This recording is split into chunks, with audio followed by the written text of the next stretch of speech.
आइए एक important topic हम लोग स्टार्ट करते हैं, that is called application of integral. ध्यान से देखिएगा। सबसे पहले तो ये जानना है आपको कि आखिर इस चैप्टर की जरूरत क्यों पड़ी। ठीक है, इस चैप्टर का जरूरत इसलिए पड़ा क्योंकि अगर ट्राइंगल होता, ठीक है, तो इसका एरिया कैलकुलेट करना बहुत आसान है क्योंकि बेस है और हाइट है। ठीक है, ये एक डिफिनिट फिगर है और जब भी डिफिनिट फिगर होता है ना तो उसका एरिया कैलकुलेट करना आसान होता है। Half into base into height लिख सकते थे। अगर स्क्वायर होता तो भी इसका हम एरिया कैलकुलेट कर सकते थे। ठीक है, जिसको हम लोग कहते हैं साइड का स्क्वायर होता है। ठीक है, लेकिन अगर कुछ फिगर ऐसा मिल जाए, ये देखिए मैंने लिमिट ऑफ द सम में पढ़ाया था, आप ऐसा देख लो। मान लो कोई एक फंक्शन दिया हुआ है और फंक्शन स्टार्ट हो रहा है x इक्वल टू ए से लेकर यहां पे दिख रहा है x इक्वल टू बी तक। ये फंक्शन यहां से यहां तक स्टार्ट हो रहा है, यहां लिखा y equal to F X. Clear? और मुझे इसका एरिया कैलकुलेट करना है। ठीक है, तो इसका एरिया हम लोग कैसे कैलकुलेट करेंगे ये ध्यान से देखिएगा, क्योंकि ये कोई डिफिनिट फिगर नहीं है। और अगर डिफिनिट फिगर नहीं है तो इसका एरिया कैलकुलेट करना थोड़ा सा डिफिकल्ट हो सकता है। इसमें क्या करना होगा कि एक रेक्टेंगल आप बना लो छोटा सा। ठीक है, रेक्टेंगल, और एक रेक्टेंगल का पहले एरिया निकाल लो। हालांकि ये परफेक्ट रेक्टेंगल नहीं है। ठीक है, ये रेक्टेंगल परफेक्ट नहीं है। तो आप देखो कि इसका वाइड कुछ ना कुछ होगा ही, तो बोलोगे हाँ सर छोटा सा वाइड है, dx रख लिया मैंने। और ये जो पोर्शन देख रहे हो ना यहां से यहां तक आ रहा है, इसका नाम मैंने y कर लिया। ठीक है, ये y हो गया। आप ऐसे देख लो, मैं इसको शेड कर देता हूं, ऐसे लिख लो। तो इस रेक्टेंगल का एरिया अगर मैं लिखता हूं तो क्या होगा, y इंटू डी एक्स हो जाएगा। क्यों? क्योंकि ये मेरा वाइड है। ठीक है, लेंथ इंटू ब्रेथ होता है, ये लेंथ हो गया, ये ब्रेथ हो गया, y इंटू डी एक्स हो गया। लेकिन सिर्फ एक रेक्टेंगल से काम नहीं चलेगा मेरा, मुझे क्या होगा, बहुत सारा रेक्टेंगल बनाना होगा। किसके बीच में? a टू b के बीच में। बहुत सारा रेक्टेंगल का अगर एरिया ऐड कर देंगे तो पूरे फिगर का यहां पर एरिया आ जाएगा। क्लियर? तो क्या करते हैं, मैंने यहां इंटीग्रेशन का साइन लगा दिया, a टू b लिख दिया और y dx मैंने कर दिया। ठीक है, y dx हो गया, तो ये मेरा एरिया आ जाएगा। क्लियर? आप देख सकते हो इसके बेसिस पर इंटीग्रेशन का यूज करके you can calculate the area of any figure, वो डिफिनिट फिगर हो या डिफिनिट फिगर ना हो, आप कैलकुलेट कर सकते हो। ध्यान से देख लीजिए, सबसे पहले ये कंसेप्ट तो आपको पता होना चाहिए। देखिए अब क्या है कि आपको ये पता चल गया कि फिगर ऐसा भी बन सकता है। अब दूसरा मैं आपको बता रहा हूं, अगर फिगर ऐसा मिल जाए, ये मेरा एक्स एक्सिस हो गया, ये हो जाएगा वाई एक्सिस, और मान लो कि कोई कर्व मैंने ऐसा बना दिया जी, और यहां पर मैंने ड्रॉ कर दिया लाइन। ठीक है, और इसका नाम ये y रखना, y इक्वल टू सी, ये y equal to C and y equal to D मैंने रखा। ठीक है, ये y एक्सिस पर है तो मैंने क्या किया, y equal to C and y equal to D रख दिया। अब मान लो इसका फिगर अगर मुझे निकालना, इसका एरिया निकालना है, तो यहां भी रेक्टेंगल बना दो, और तो ये वाला क्या होगा, इट इज dx हो जाएगा। ठीक है, ये dx हो गया, और इस बार क्या हॉरिजेंटल है तो इसका नाम x रखा, सॉरी ये dx नहीं dy होगा। इसको देखिएगा, ये मैंने dy लिखा।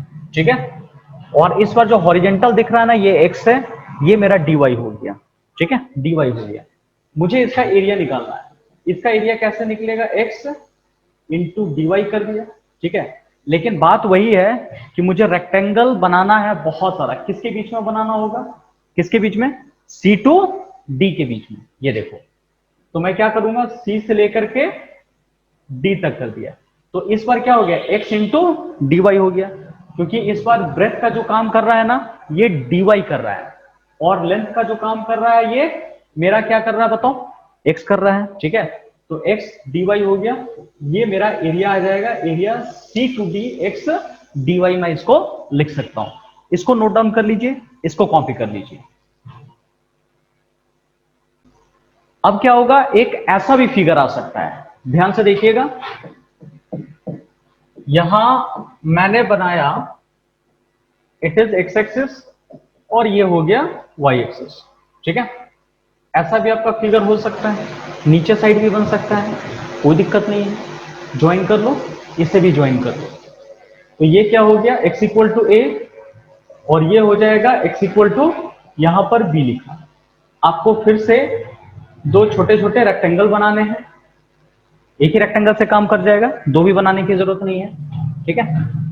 अब आप क्या कर लो, यहां पे रख लो dx, और नीचे वाला जो साइड है ना ये y होगा, लेकिन माइनस y होगा, क्लियर। लेकिन मुझे क्या करना है ना, मुझे तो एरिया कैलकुलेट करना है, तो ऑफ कोर्स यहां नेगेटिव आएगा। तो आपको क्या कर लेना है, एरिया निकालोगे, इंटीग्रेशन लिखोगे, y dx लिख लेना, a टू b होगा, लेकिन इसको मॉड में कर लेना चाहिए, ये हमारा मॉड में चला जाएगा। a to b y dx होगा a टू b, क्योंकि ये तो नीचे साइड आ गया ना, यहाँ y देखना नेगेटिव हो जाएगा, नीचे साइड y क्या होता है, नेगेटिव होता है। लेकिन length we have to take in positive, whatever the area will come that will be taken into modulus sign. Got clear? ये रख लो जी, ये डायग्राम रख लो। फिर देखिए इस बार क्या होगा ना, कुछ ऐसा फिगर भी मिल सकता है, कुछ पोर्शन नीचे होगा, कुछ पोर्शन ऊपर होगा।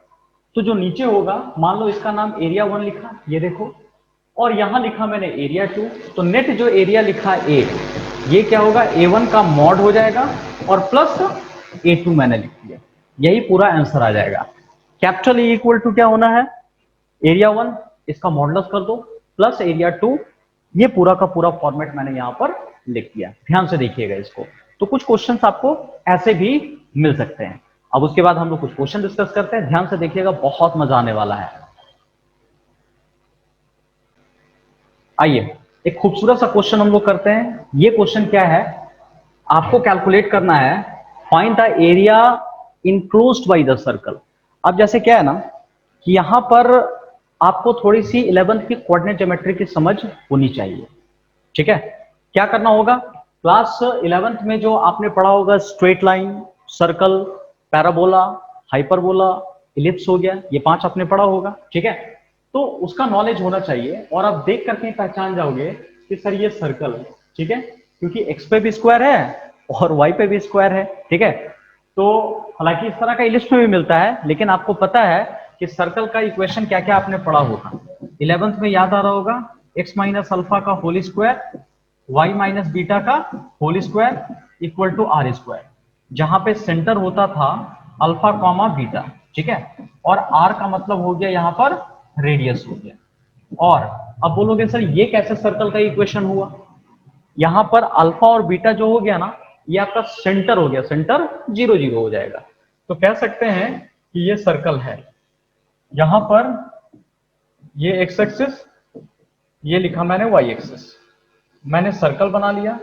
इस सर्कल का सेंटर क्या लेंगे बताओ, 0 0 ओरिजिन लेंगे, इसमें अल्फा बीटा नाम का कोई चीज नहीं है।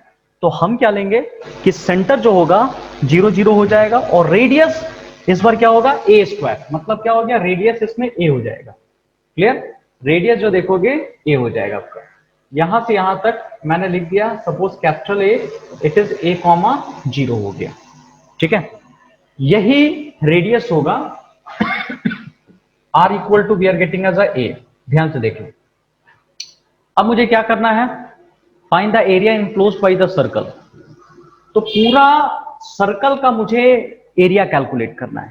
क्या तरीका हो सकता है, सुन लो बढ़िया से, कैसे कैसे हम लोग क्वेश्चन को बना सकते हैं, इस बात को देखिएगा, ठीक है। तो आप पहले क्या करो कि एक स्ट्रिप बना दो, एक छोटा सा रेक्टेंगल बना दो। पहले फर्स्ट क्वाड्रेंट का मैं ले रहा हूं, मैं सिर्फ फर्स्ट क्वाड्रेंट की बात कर रहा हूं। अगर इस क्वाड्रेंट का मैं एरिया निकाल देता हूं, सिर्फ फर्स्ट क्वाड्रेंट का एरिया निकाल देता हूं, तो मुझे पूरे सर्कल का एरिया निकालना काफी आसान हो सकता है। क्यों हो सकता है, क्योंकि 4 से मल्टीप्लाई कर दूंगा तो पूरा का पूरा, मान लो कि ये पिज्जा जो है ना, एक पिज्जा का पता चल गया कि भाई कितने का आ रहा है, पिज्जा शेप का है, तो मैं 4 से अगर मल्टीप्लाई कर देता हूं तो पूरे सर्कल का एरिया निकल जाएगा। ठीक है, तो पहले एक क्वाड्रेंट पे दिमाग लगाते हैं हम लोग। देख लो फर्स्ट क्वाड्रेंट पे कैसे हम लोग दिमाग लगाएंगे। तो मैंने क्या किया, एक रेक्टेंगल सपोज बना दिया, और इस रेक्टेंगल में ये जो सेक्शन होगा ना, इसका नाम मैंने क्या रख दिया जी, dx। ठीक है, ये रख दो, dx रख दिया मैंने। और फिर तो ये पूरा का पूरा y होगा, क्योंकि हॉरिजॉन्टल तो y होता है। ठीक है, मुझे कैसे निकालना होगा एरिया, देख लो क्या करना होगा, पहले y इंटू डी एक्स। ठीक है, y इंटू डी एक्स, एक रेक्टेंगल हो गया, निकल गया। ये dx ब्रेथ, और y जो होगा ये लेंथ का काम करेगा, y इंटू डी एक्स। अब क्या करना पड़ेगा, देखो ये पूरा का पूरा रख लो, यहां पे रख लो, x इक्वल टू, देखो मुझे क्या करना है, इसको यहां से लेकर के जाना है यहां तक, देखो यहां तक जाना है। तो यहां पर x का वैल्यू क्या होगा, क्योंकि विथ रिस्पेक्ट टू हम dx निकाल रहे हैं, x एक्सेस के रिस्पेक्ट में निकाल रहे हैं, तो जो मेरा अपर लिमिट लोअर लिमिट होना चाहिए ना, वो भी x का वैल्यू होना चाहिए, यहां पे x का वैल्यू होना चाहिए। तो बताओ इस पॉइंट पे x का वैल्यू क्या होगा, ऑफकोर्स 0 होगा, क्योंकि y एक्सिस पर है ना। तो 0 से लेकर के कहां तक जाएंगे, सोचो a तक। इस बात को ध्यान दीजिएगा, 0 से लेकर के क्या हो जाएगा, a तक हो गया जी। तो मैंने क्या किया, यही रेक्टेंगल बहुत सारा बनाया, किसके बीच में, 0 से लेकर a के बीच में। तो ये एक क्वाड्रेंट का मेरा एरिया आ गया, लेकिन मुझे पूरे सर्कल का चाहिए, तो 4 से मल्टीप्लाई कर दो, क्योंकि ये तो एक क्वाड्रेंट का सिर्फ आया है। 4 से अगर मल्टीप्लाई कर देंगे तो पूरे क्वाड्रेंट का एरिया आ जाएगा, मतलब पूरा सर्कल आ जाएगा। अब देखो करना क्या है जी, 0 टू a रखेंगे, y दिख रहा है ना, यहां से पहले y का वैल्यू निकाल लो। तो y देखो यहाँ X square plus Y square equal to A square है। मैं यहां से y कैलकुलेट करूंगा, तो क्या निकलेगा, अंडर रूट ए स्क्वायर माइनस एक्स स्क्वायर, और बगल में dx लिख सकते हैं, इसको इधर भेज दो ना, आराम से कैलकुलेट कर सकते हैं।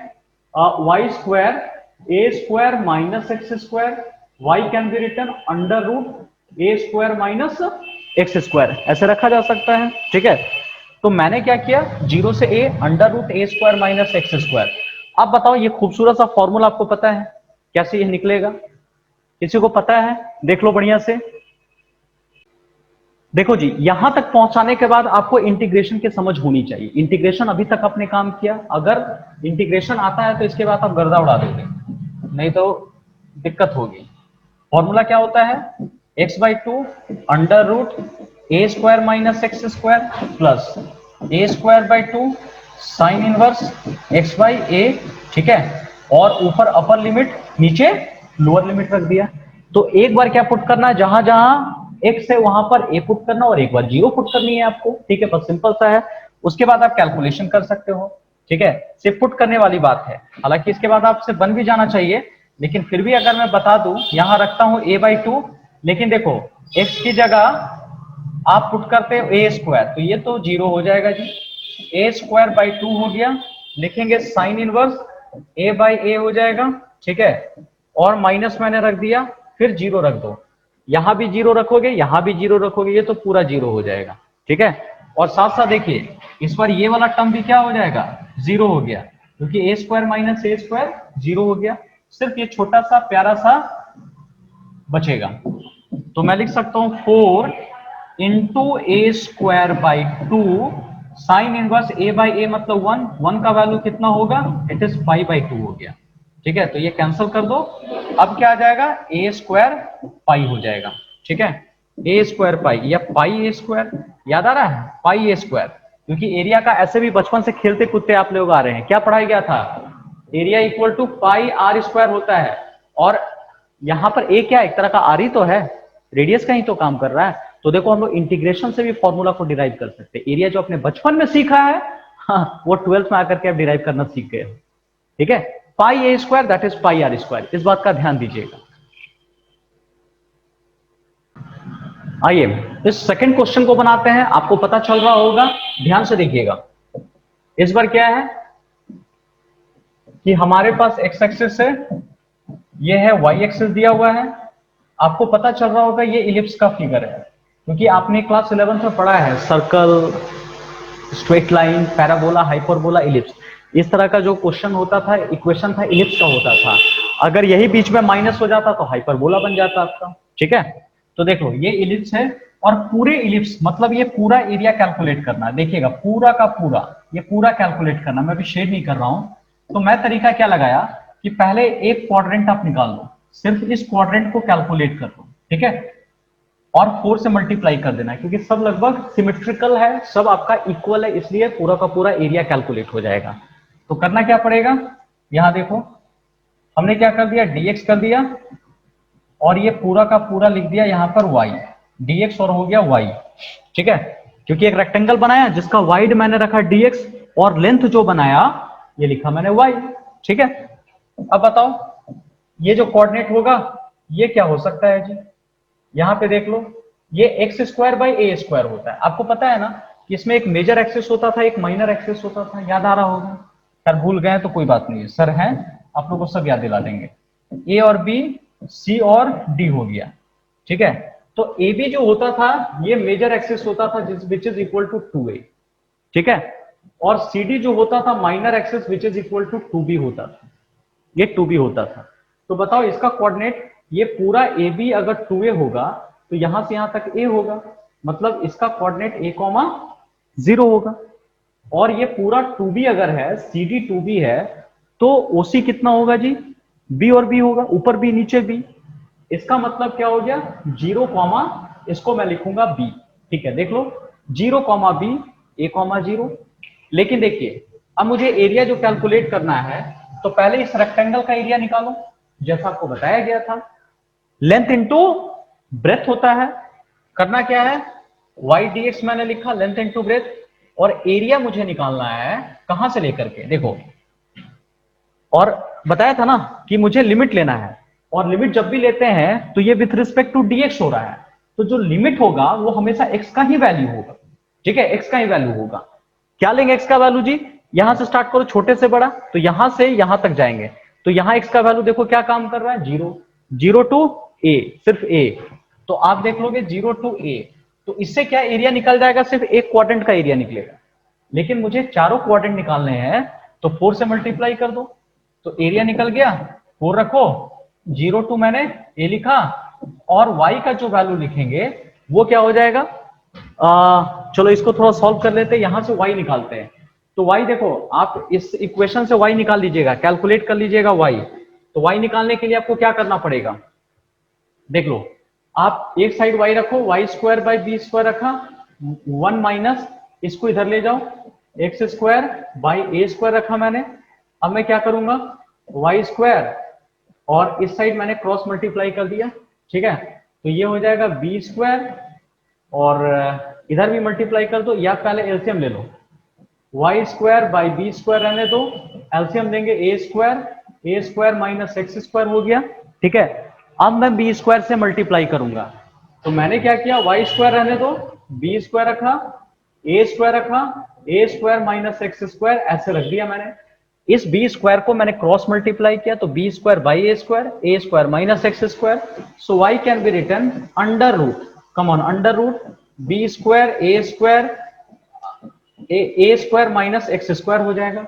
तो जब बाहर निकलेगा तो प्लस माइनस तो निकलेगा, लेकिन प्लस ही लेना, B by A, B square by A square था, यहां से सिर्फ बी बाई ए निकलेगा, और फिर अंडर रूट ए स्क्वायर माइनस एक्स स्क्वायर हो गया, तो ये मेरा y का वैल्यू आ गया है। अब इस वैल्यू को उठा करके आप पुट कर दीजिए, ठीक है, y का वैल्यू मैंने यहां रख देते हैं, ये हो जाएगा b by A under root A square minus x square, यहां लिखा dx, एरिया कॉमन क्या निकलेगा, 4b बाई ए, 0 से लेकर के a under root A square minus x square, और dx मैंने रख दिया, देख लो बढ़िया से, 4b by A under root A square minus x square, और अभी जस्ट मैंने पूरी की पूरी फॉर्मूला भी पढ़ाया है इधर सर्कल में, कि सेट 3 का यहाँ पर फॉर्मूला लगेगा, पुट कीजिए, upper limit lower limit put करके आपका आंसर यहाँ पर निकल जाएगा। उम्मीद करता हूं कि इसके बाद आपका बन जाना चाहिए, देख लीजिए, यहां तक कोई दिक्कत है तो कमेंट कीजिए, बताइए मुझे। यहां पर एलसीएम ए स्क्वायर, ठीक है, ए स्क्वायर लिख लीजिएगा सब। अब देख लो कहीं दिक्कत है तो, अब तक जो मैंने क्वेश्चन करवाया था उसको टाइप 1 में डाल दीजिएगा, अब मैं आपको टाइप 2 पढ़ा रहा हूं। ये टाइप 2 क्या है कि आपको एरिया फाइंड करना है between curve and a line, एक कर्व मिलेगा और एक लाइन मिलेगी।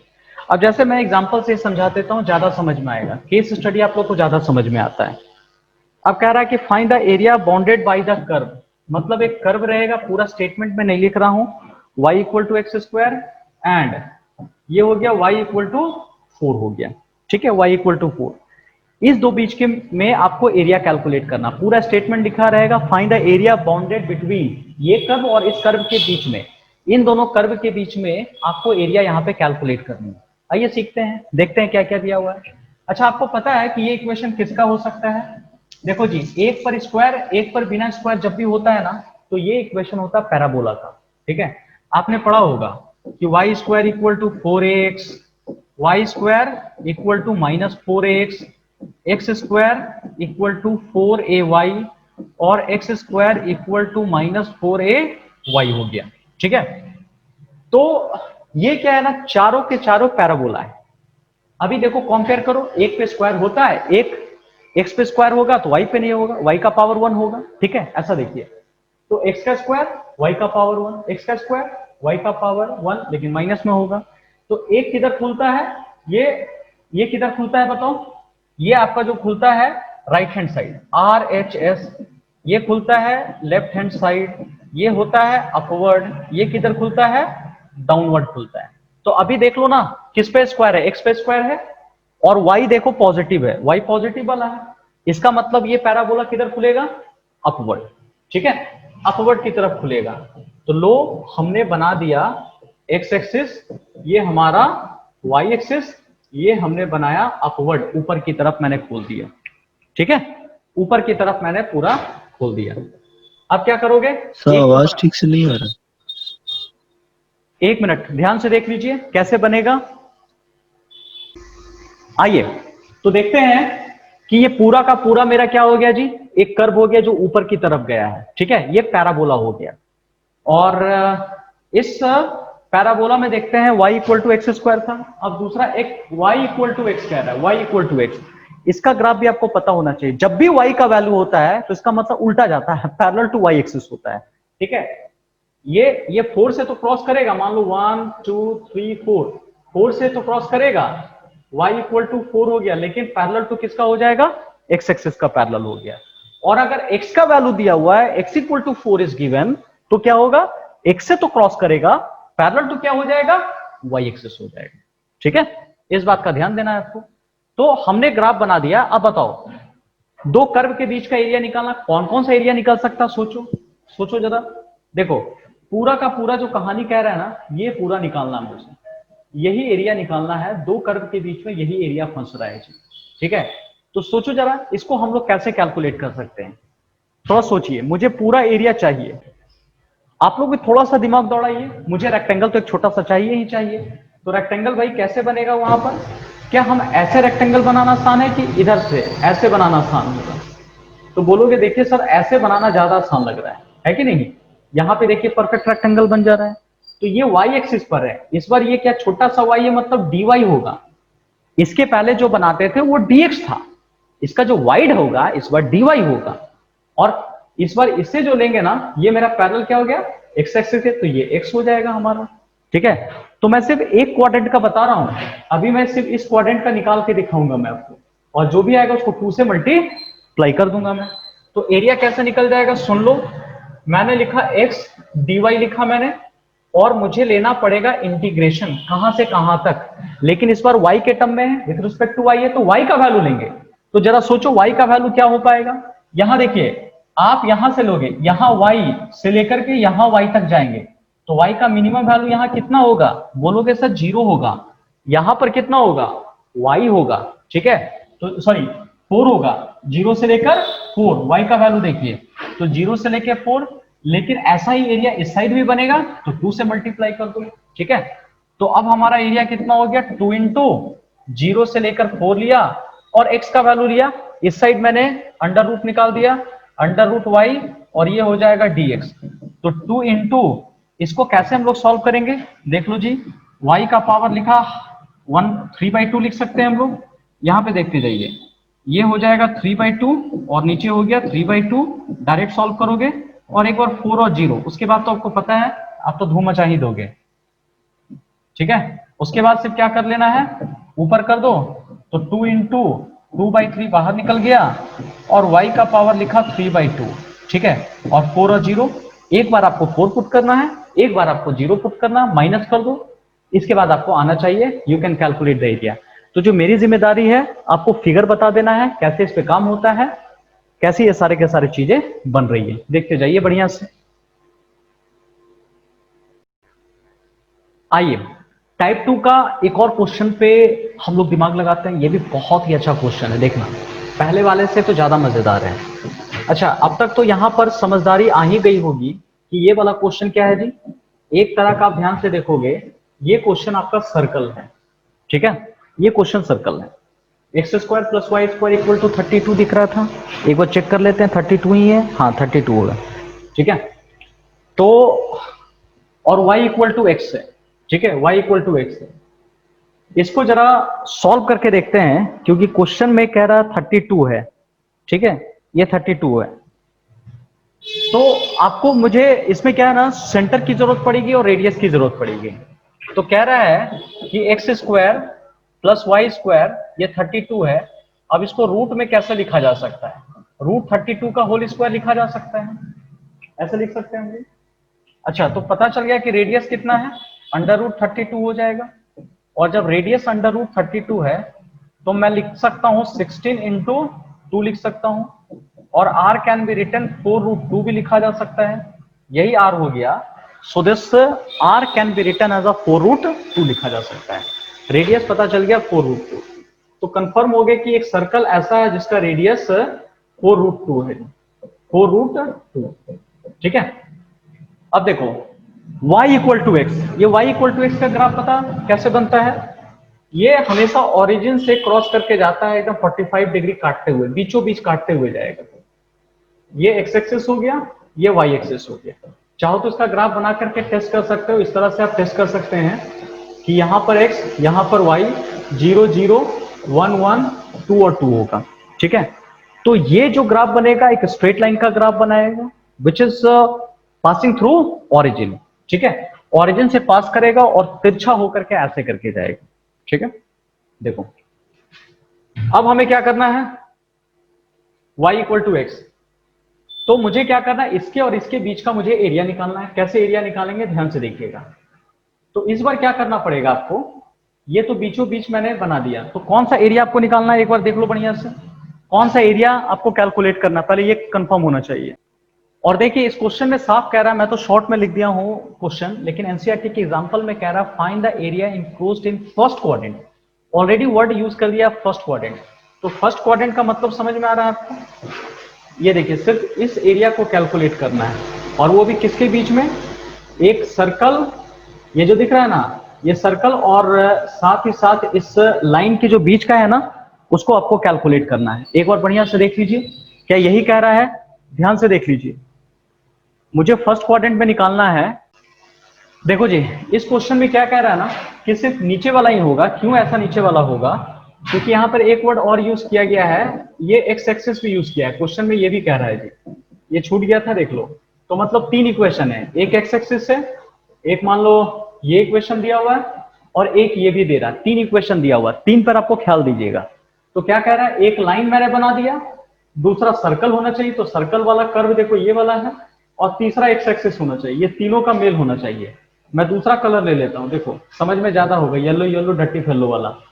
तो एक लाइन लिया, एक ये सर्कल का पार्ट लिया, और ये एक्स एक्सिस लाया, ठीक है। ये वाला फिगर देखो कितना कलरफुल लग रहा है, देखो इसी को आपको कैलकुलेट करना है, देख लो बढ़िया से, क्योंकि साफ कह रहा है। तो देखो निकालेंगे कैसे, वहां तक पहुंचेंगे, ठीक है, कैसे पहुंचेंगे देखिए।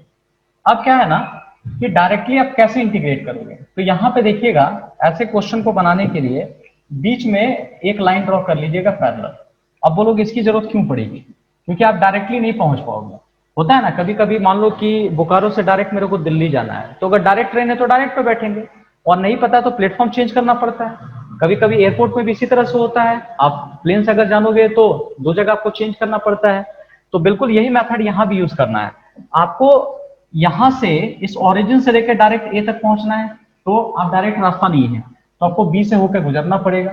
तो क्या बता सकते हो बी का कोऑर्डिनेट क्या है, बी का कोऑर्डिनेट आपको नहीं पता है, तो बी का कोऑर्डिनेट नहीं पता है तो आपको कैलकुलेट करना होगा, ठीक है। और ये बी है क्या जी, तो देखोगे बी बोलोगे कि सर ये एक लाइन और ये सर्कल आपस में कट कर रहा है, यही है ना, intersection point of a line and a circle, ये दोनों आपस में क्या हो रहा है, कट कर रहा है, ये देख लो, इसी को तो हम लोग बी कह रहे हैं।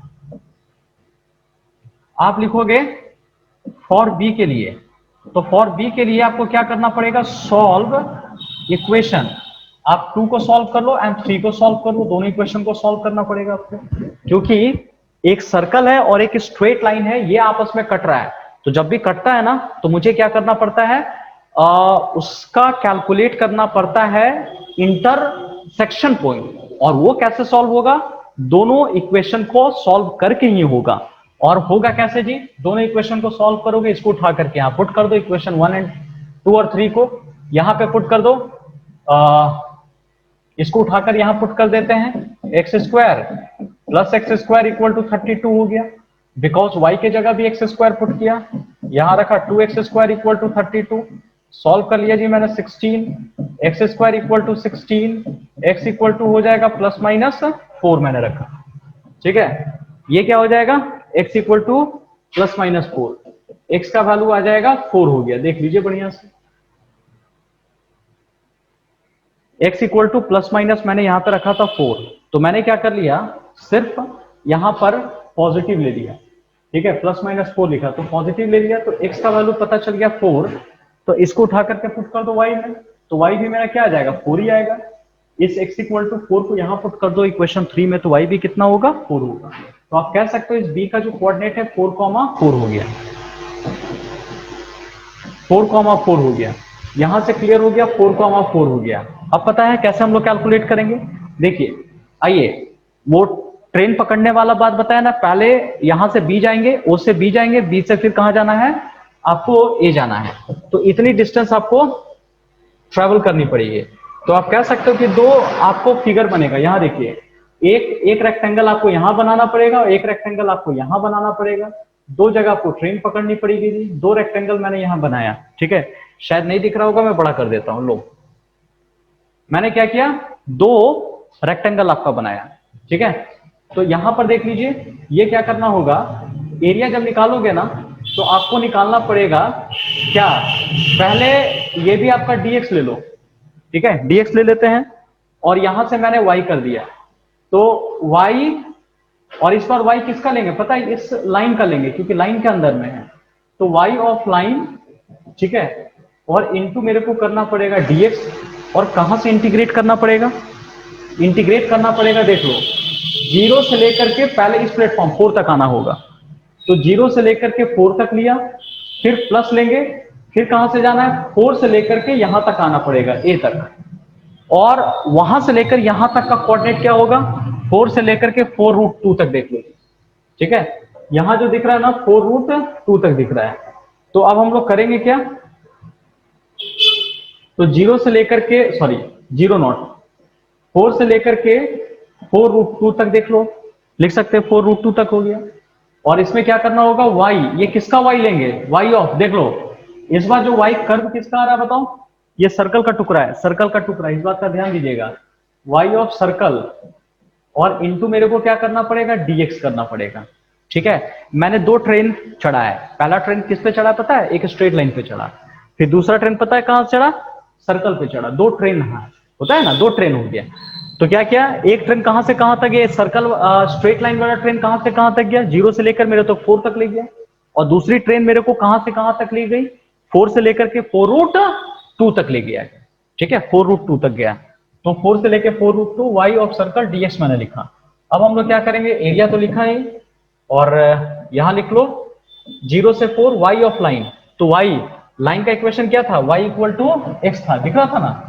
तो y की जगह वैल्यू पुट कर दो, x dx हो जाएगा, और 4 से लेकर के 4√2, इसका अगर मैं y निकालता हूं तो अंडर रूट कितना हो जाएगा, 32 माइनस एक्स स्क्वायर हो जाएगा विथ रिस्पेक्ट टू dx, अब लेकर के इसको सॉल्व कर लो, इसका भी इंटीग्रेशन करना है, इसका भी इंटीग्रेशन करना है, आराम से फिर यहां पर आंसर आपका आ जाएगा, तो ये बात आपको समझ में आ रही होगी, इसके बाद इंटीग्रेशन की दुनिया है, आप इसको बना सकते हो, ठीक है, मैं चेक कर लेता हूं स्क्रीन पर सब कुछ ठीक है, हाँ ठीक है,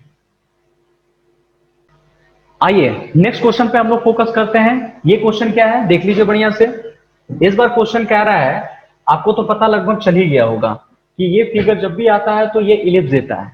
इस बार भी तीन इक्वेशन है, एक इलिप्स का है, एक x इक्वल टू 0, तो x इक्वल टू 0 का नाम ही y एक्सिस होता है, ठीक है, इसका दूसरा नाम y एक्सिस होता है। तो कंफ्यूजन नहीं होना है कि x यहां पर x इक्वल टू 0 रखा हुआ है कि y एक्सिस रखा हुआ है। तो मैंने लिखा y एक्सिस और x इक्वल टू क्या लिखा हुआ है a। अब आओ जी, सबसे पहले एक आप इलिप्स बना दो, ठीक है। मैंने क्या बना दिया इलिप्स, ये हमारा हो गया x एक्सिस, ठीक है, और ये हो जाएगा y एक्सिस हो गया। तो x एक्सिस हो गया, y एक्सिस हो गया। यहाँ पे क्या किया मैंने, x इक्वल टू 0, इसका मतलब x इक्वल टू 0 का मतलब y एक्सिस मैंने रखा x इक्वल टू a, और x इक्वल टू a मतलब कि ये देखो जब भी x का वैल्यू होता है तो पैरेलल टू कितना होगा, ये तो y एक्सिस होता है, ठीक है, पैरेलल टू y एक्सिस होता है। तो ये मैंने बना दिया पैरेलल टू y एक्सिस। अब आपको क्या करना है, किसके बीच का एरिया निकालना है, तो देखो इलिप्स, ठीक है, ये पूरा y एक्सिस और ये पूरा का पूरा x इक्वल टू a। तो पूरा का पूरा पता चल रहा है कहां तक होगा, यहां तक आपको एरिया निकालना होगा, ये पूरा। तो अभी एरिया निकलेगा कैसे, क्योंकि तीन चीज मेरे को चाहिए, एक इलिप्स का टुकड़ा चाहिए, देखो यहाँ ये वाला, ये भी नीचे भी तो है, यहां से यहां तक, और पूरा का पूरा मैंने क्या लिख दिया y एक्सिस, और एक x इक्वल टू a हो गया। तो इसके बीच का ये टुकड़ा आपको निकालना है। तो अब पता चल गया होगा कैसे निकाल सकते हैं हम लोग। आप यहां पर एक ड्रॉ कर दो रेक्टेंगल, उसी तरह से यहां dx रख लो, इसका नाम y कर दो, ठीक है। कैसे निकालेंगे, एरिया निकालना पड़ेगा y dx, और आपको इंटीग्रेट करना पड़ेगा। कहां से इंटीग्रेट करना पड़ेगा पता चल रहा है, देखो यहां से लेकर के यहां तक जाना होगा। तो क्या करना पड़ेगा, ये तो पता है 0 से लेकर दूसरा x का वैल्यू क्या कहां तक है, a तक है, 0 से a, और y dx, लेकिन जितना सेक्शन ये वाला निकलेगा उतना ही नीचे वाला निकलेगा, डबल करना होगा, तो 2 से मल्टीप्लाई कर दो, ठीक है। बस अब आपको क्या करना है, a 2 इंटू 0 से लेकर a, और यहाँ y का वैल्यू आप निकाल लो। यहां से अगर y का वैल्यू निकालोगे तो क्या निकलेगा, b बाई a, ठीक है, under root a square minus x square, और बगल में dx। अब यहां से आप कैलकुलेट कर लीजिए, आपको पता है कैसे कैलकुलेशन करना है, 2b बाई a निकल जाएगा, 0 से a निकलेगा, under root a square minus x square dx हो गया। यहां पर उसके बाद इंटीग्रेशन आपको पता है इस तरह का बहुत सारा करवाया हो, फिर वैल्यू पुट करना है, आपको कैलकुलेशन करना है, बहुत बार यहाँ पे प्रैक्टिस हुई है। तो यहां तक एनसीईआरटी का कुछ एग्जांपल्स क्वेश्चन था जो कि मैंने आपको बताया, उसके बाद फिर हम लोग एक्सरसाइज वाले क्वेश्चंस करेंगे। तो उम्मीद करता हूं कि यहां तक आप लोगों को समझ में आई होगी।